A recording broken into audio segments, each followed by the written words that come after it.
नमस्ते गाइस, जय हिंद। कैसे आप लोग सब।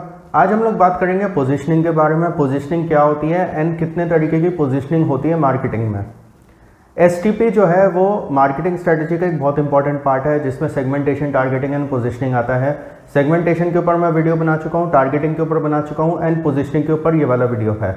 अगर आपने सेगमेंटेशन एंड टारगेटिंग का वीडियो जो है पूरा अच्छी तरीके से देखा है तो आप समझ गए होंगे कि ये जो प्रोसेस है ये स्टार्ट ऐसे होता है कि पहले आप जो पूरी आपकी जनता है या जो भी आपका एक टारगेट मार्केट है उसको आप सेगमेंट्स में डिवाइड करते हो अकॉर्डिंग टू योर प्रोडक्ट। इसके बाद आप जो मोस्ट अट्रैक्टिव सेगमेंट है उसको टारगेटिंग करते हो, उसकी मार्केटिंग करते हो। अब बात आती है कि आपने अपना सेगमेंट भी बना लिया, आपने उनको मार्केटिंग भी कर लिया, आपने अपना सामान भी बेच दिया, बट द थिंग इज कि अब उनके दिमाग में आपके ब्रांड की एक अच्छी इमेज कैसी बनाई जाए। पोजीशनिंग की जो डेफिनेशन है वो है creating an image in the minds of your customer. जब हम लोग नूडल्स खाते हैं तो हम लोग कहते हैं हमें मैगी खानी है। हम ये क्यों नहीं कहते कि हमें नूडल्स खाने हैं? बिकॉज मैगी ने एक पोजीशनिंग करी हुई है कि 2 मिनट नूडल्स का मतलब मैगी। इसलिए हम कभी ये नहीं कहते कि हमें किसी और ब्रांड के नूडल्स खाने हैं या फिर कुछ है, हम केवल इतना कहते हैं कि हमें मैगी खाना है। हमें जब टूथपेस्ट करना हो, हम चाहे कोई और टूथपेस्ट यूज़ कर रहे हो बट हम कहते हैं कि कोलगेट यूज़ करना है या फिर कोलगेट करना है। वो क्यों कहते हैं? क्योंकि कोलगेट ने एक ब्रांड पोजीशनिंग करी हुई है अपनी। इसके अलावा जब आपको डिटर्जेंट यूज़ करना होता है आप कहते हो कि सर्फ यूज़ करना है। ये क्यों कहते हो आपकी सर्फ यूज़ करना है या फिर सर्फ को वॉशिंग मशीन में डालना है? हम डिटर्जेंट क्यों नहीं बोलते हैं? क्योंकि सर्फ एक्सेल ने अपनी एक पोजीशनिंग बनाई हुई है आप लोगों के दिमाग में। ठंडा मतलब कोका कोला, ये क्या है? ये एक पोजीशनिंग है। मीठा मतलब कैडबरी, ये क्या है? ये एक पोजीशनिंग है। जैसे वो एक उनका वो था, कैंपेन था कि कुछ मीठा हो जाए। ये क्यों है? ये सारी पोजीशनिंग टैक्टिक्स होती हैं, ये सब पोजीशनिंग स्ट्रेटजीज होती हैं। अब हम बात करेंगे कि पोजीशनिंग कैसे कैसे करी जा सकती है। What are the types of positioning. पहला तरीका होता है पोजीशनिंग का थ्रू प्राइस। मान लीजिए कोई दुकान है जहाँ पे 99 रुपीज़ में सारी चीज़ें मिल रही है, जैसे माई डॉलर स्टोर है एंड स्टोर 99 है, ऐसे ऐसे जो स्टोर्स हैं। इन्होंने क्या किया हुआ है? इन्होंने प्राइस पोजीशनिंग करी हुई है कि हाँ 99 रुपीज़ में बहुत सारी चीज़ें यहाँ पे आपको मिलेंगी, तो ये 99 स्टोर है या माई डॉलर स्टोर है। रिसेंटली मेरे घर के पास एक छोटा सा रेस्टोरेंट खुला था जिसमें 5 या 6 तरीके की वेज थालियाँ मिलती थी एंड उस रेस्टोरेंट ने अपना नाम रखा हुआ था 65। उसने कहा था कि मैंने अपना नाम 65 इसलिए रखा है क्योंकि मेरे यहाँ आप कोई भी थाली आके लो वो 65 रुपीज़ की ही पड़ेगी। दूसरा होता है क्वालिटी पोजीशनिंग। अब ये क्वालिटी पोजीशनिंग कैसे होता है? जैसे फॉर एग्जांपल एप्पल है। एप्पल ने अपना एक बेंचमार्क बना रखा है कि भाई सिक्योरिटी हो, प्राइवेसी हो, तो एप्पल की क्वालिटी है। एप्पल की क्वालिटी को जो है सैमसंग मैच नहीं कर सकता है। तो इस वजह से एप्पल ने एक क्वालिटी पोजीशनिंग करी हुई है अपने कस्टमर्स के दिमाग में। मर्सिडीज बेंज है, उसने क्वालिटी पोजीशनिंग करी हुई है। रोलेक्स है, उसने क्वालिटी पोजीशनिंग करी हुई है। इसके अलावा लुई विटॉन है। ये सब क्वालिटी पोजीशनिंग के ब्रांड्स हैं। ये सब केवल क्वालिटी पोजीशनिंग यूज करते हैं अपने ब्रांड की पोजीशनिंग करने के लिए। तीसरा होगा डिफरेंशिएशन पोजीशनिंग। अब ये क्या होता है? इसमें आप कोई एक फैक्टर यूज कर लेते हैं एंड उससे आप डिफरेंशिएट करने की कोशिश करते हैं अपने प्रोडक्ट को। इसका सबसे बड़ा एग्जांपल होगा टेस्ला।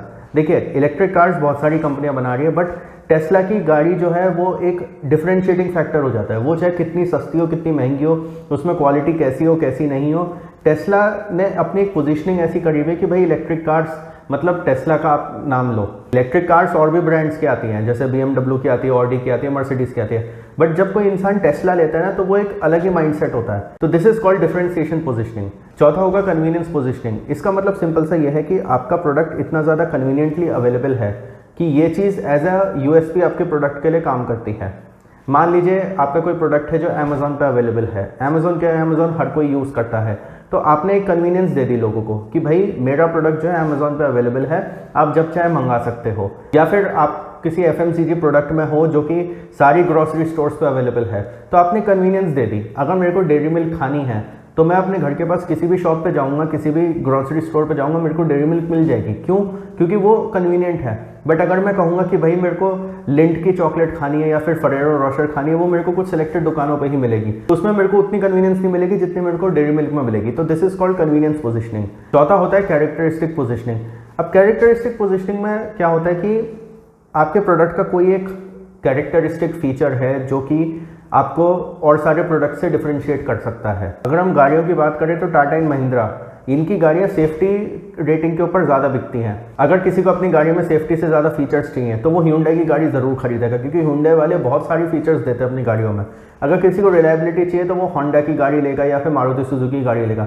अगर किसी को एक लग्जूरियस एक्सपीरियंस चाहिए, एक सोशल स्टेटस चाहिए, तो वो जर्मन ब्रांड्स जो हैं BMW, ऑडी, मर्सिडीज़ वगैरह वो लेगा। इंडिया में अगर किसी को डोमेस्टिक ट्रैवल करना हो एंड उसको लग्जूरियस सर्विसेज चाहिए तो वो विस्तारा में ही ट्रैवल करता है।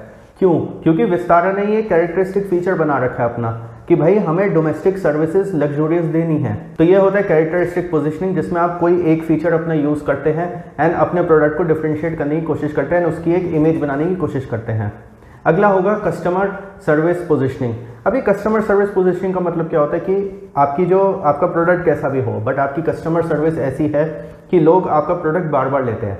Amazon एंड फ्लिपकार्ट इसका अच्छा एग्जाम्पल है। इसके अलावा मैं आपको एक बहुत बढ़िया एग्जाम्पल देता हूँ। मैं जब भी लैपटॉप खरीदता हूँ मैं हमेशा डेल का खरीदता हूँ। वो इस वजह से क्योंकि उनका जो कस्टमर सपोर्ट है वो मेरे को बहुत ज़्यादा पसंद है।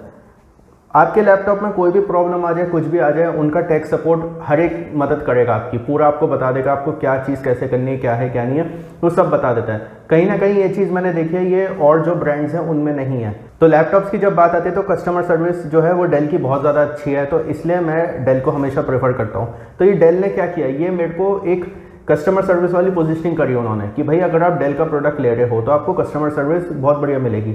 अब लास्ट होता है user group positioning. User group positioning के कुछ सिंपल से एग्जांपल्स हैं, जैसे जॉनसन एंड जॉनसन हो गया कि भाई जो भी सामान है केवल बच्चों की तरफ ही टारगेटेड है। हैप्पी मील है मैकडोनल्ड्स का कि ये एक पर्टिकुलर यूज़र ग्रुप के लिए है, ये केवल बच्चों के लिए ही है क्योंकि इसमें टॉय साथ में आ रहा है। ये सब क्या है, ये यूज़र ग्रुप पोजीशनिंग है कि आपने उस पर्टिकुलर यूज़र ग्रुप को आप टारगेट कर रहे हो एंड आप उसी हिसाब से पोजीशनिंग कर रहे हो।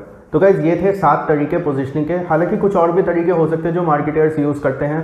कुछ कंपनीज में ऐसा भी होता है कि कुछ सब ग्रुप्स भी बना दिए जाते हैं। वो टोटली डिपेंड करता है marketer to marketer and company to company कि वो क्या करना चाहते हैं, क्या नहीं करना चाहते अपने ब्रांड की पोजीशनिंग के लिए। आपको इस टॉपिक में और कुछ ऐड करना हो तो प्लीज़ आप कॉमेंट्स में ज़रूर बताइएगा। Like this video, share with all of friends. Thank you for watching the video.